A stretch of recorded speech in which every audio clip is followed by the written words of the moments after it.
Right now, if you are over 40, your body is losing muscle, not because you have been inactive, not because you have done something wrong, but because a biological process called sarcopenia, the age-related loss of skeletal muscle mass and strength, begins in the fourth decade of life and left unaddressed, accelerates with every passing year. The average adult loses between 3 and 5% of their muscle mass per decade after 30, and that rate roughly doubles after the age of 60. By the time most people reach their mid-70s, they have lost between 30 and 40% of the muscle they had at their physical peak. That number matters far more than most people realize. Muscle is not simply the tissue that moves your limbs and allows you to lift things. It is the largest metabolic organ in the human body. It is the primary site where glucose is cleared from the bloodstream after meals. It produces hormones called myokines that regulate inflammation, brain function, bone density, and immune response. It is the structural reserve that determines whether a fall results in a bruise or a hip fracture. And it is the single strongest physical predictor of independent living in later life that exists in the clinical literature.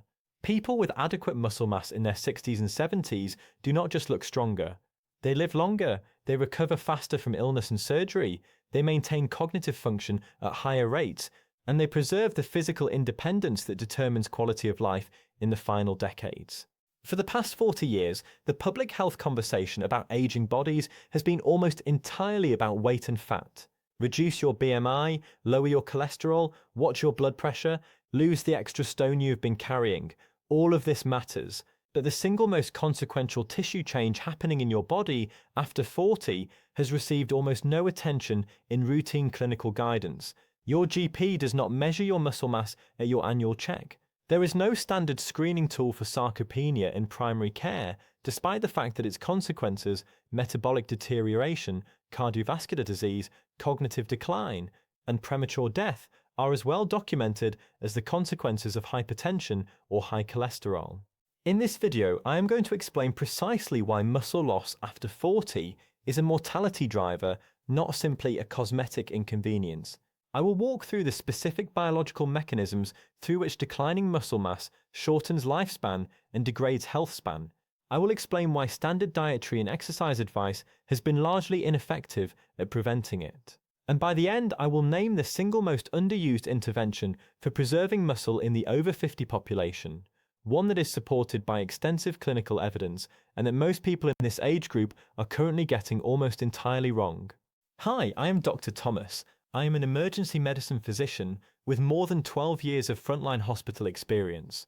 What emergency medicine teaches you, very directly, is the relationship between muscle and survival. I have seen it in the patient in their late 60s who falls and sustains a hip fracture that would not have occurred in a body with better muscle mass and bone density, and who then deteriorates rapidly in the weeks that follow because they lack the muscular reserve to recover from the surgical and physiological demands of that admission. I have seen it in the patient with a critical illness whose outcome is determined not just by the severity of their disease, but by the physiological capital, the lean muscle tissue they had going into it. And I have seen it in the patients who come through crisis, recover fully, and return to independent life, almost always the ones who entered that episode with significantly more muscle than average for their age. The relationship between muscle mass and survival is one of the most consistent findings across the clinical research literature. My goal with this channel is to make that relationship visible to you before you need it demonstrated in a hospital bay, to give you the understanding and the tools to invest in the biological capital that will determine your trajectory through the decades ahead. If you are watching this, you are probably somewhere between your mid-40s and your mid-70s, and you are aware that your body is changing in ways that feel harder to manage than they once did. Weight that was once manageable accumulates more easily, recovery from exertion takes longer. Strength that you assumed would always be there has quietly diminished. What I want you to understand is that this trajectory is not inevitable. It is modifiable. The biology of muscle loss after 40 is well understood, the interventions are well evidenced, and the window of meaningful impact is still open for almost everyone watching this video. I promise to give you the most useful, evidence-grounded explanation I can draw from real clinical experience and current research to help you understand what is happening and what genuinely changes it. All I ask is that you give this channel a chance and hit the subscribe button below. If you reach the end of this video and you have not learned something that genuinely changes how you think about this, feel free to unsubscribe, no hard feelings at all. But if you give me your time, I will give you everything I have learned from over a decade in medicine. Please subscribe and help this channel reach more people who need this information. Let us continue. To understand why muscle loss shortens life, you need to understand what muscle actually does. Because the popular conception of muscle as the tissue responsible for physical appearance and athletic performance captures only a fraction of its biological role. Skeletal muscle is the largest organ in the human body by mass, accounting for approximately 40% of body weight in a healthy adult. It is the primary site of insulin-stimulated glucose disposal, meaning that after every meal, the majority of the glucose that enters the bloodstream is directed into muscle cells, where it is either used immediately for energy or stored as glycogen for later use. In a person with adequate muscle mass, this process is rapid and efficient. Blood sugar rises modestly after a meal, muscle tissue absorbs the glucose promptly, and blood sugar returns to baseline within 2 hours. In a person with significant muscle loss, there is less tissue available to absorb the glucose.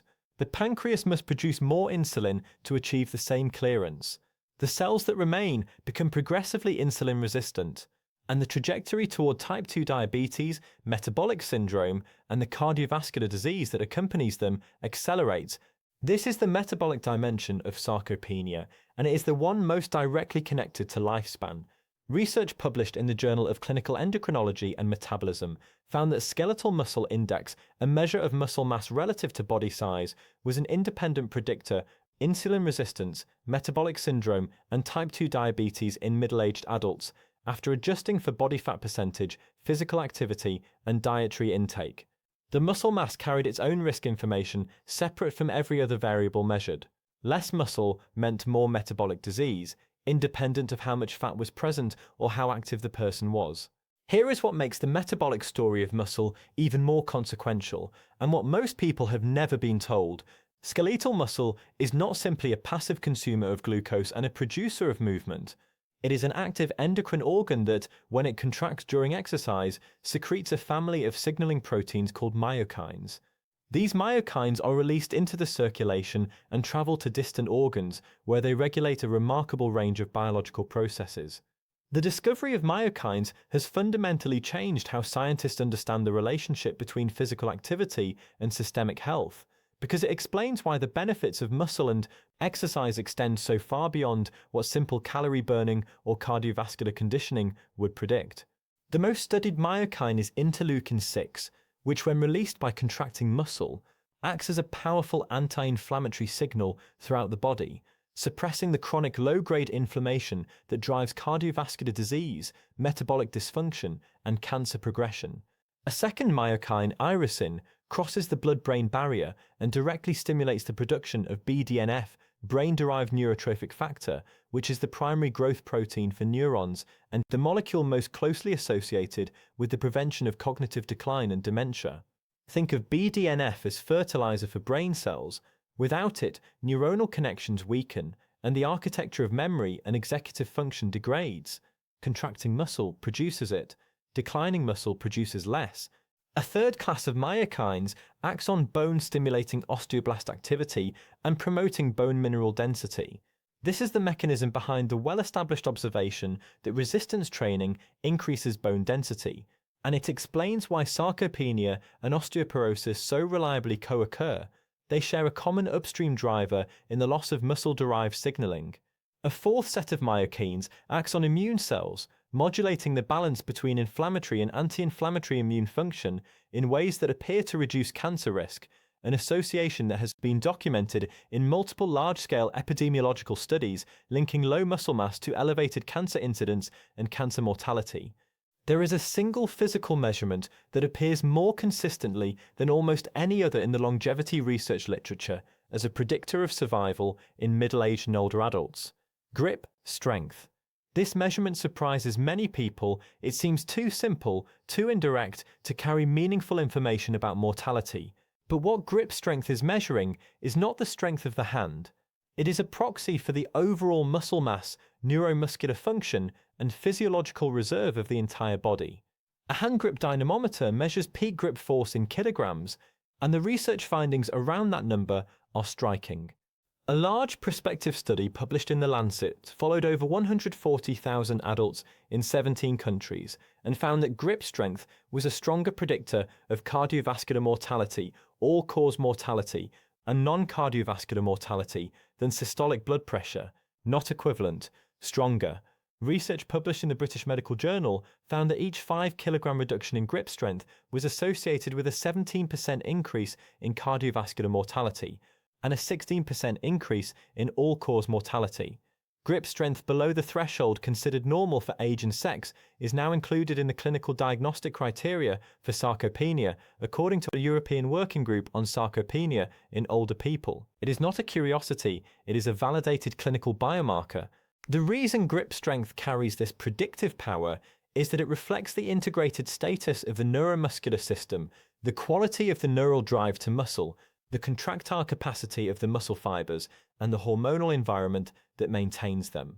A person with low grip strength for their age almost certainly has below average muscle mass throughout their body, reduced anabolic hormone levels, and a compromised physiological reserve that will make every future health challenge, surgery, illness, injury, hospitalization more dangerous and more difficult to recover from.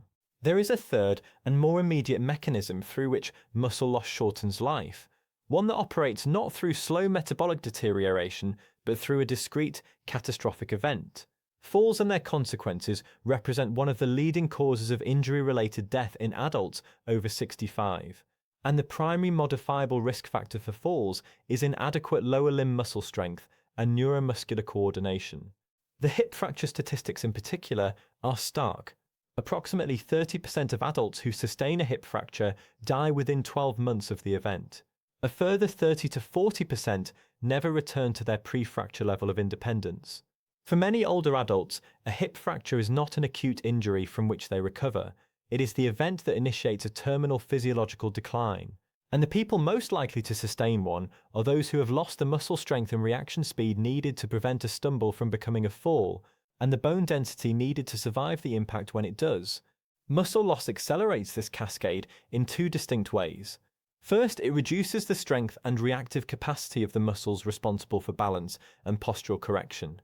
The quadriceps, the hip abductors, the ankle stabilizers. A person with adequate muscle in these groups can catch a stumble.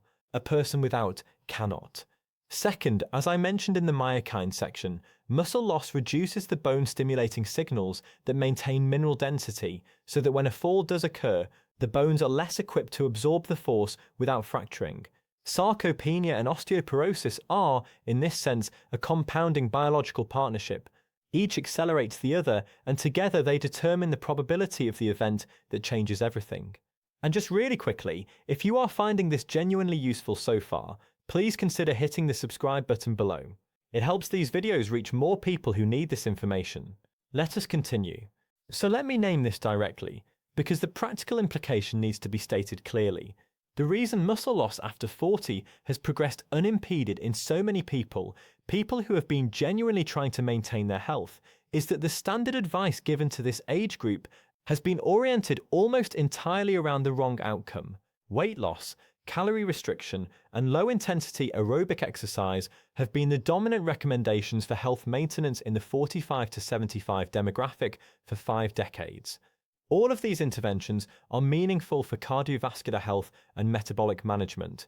None of them meaningfully preserves or rebuilds muscle mass. And in the case of calorie restriction, without adequate protein and resistance training, they actively accelerate muscle loss. This shows up in a pattern that is both common and deeply consequential. A person in their mid-50s is advised by their GP to lose some weight. They reduce their caloric intake, they walk more, they lose weight on the scale 6, 8, 10 kilograms over several months. Their doctor is pleased, but of the weight they have lost, a significant proportion is muscle.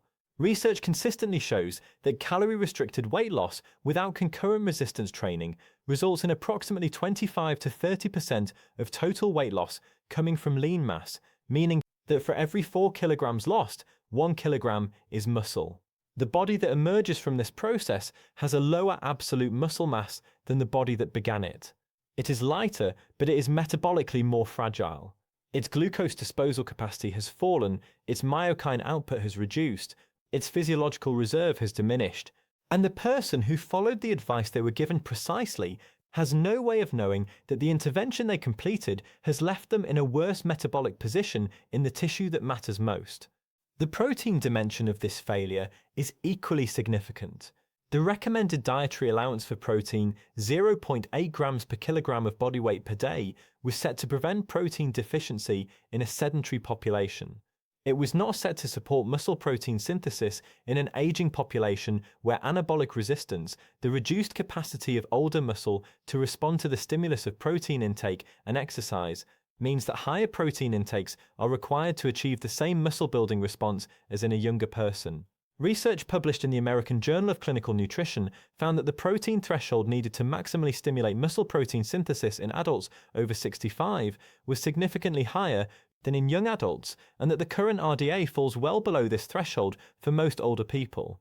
Millions of older adults who believe they are eating enough protein to support their muscle health are, by the criteria of the research literature, chronically under-consuming it for their biological needs.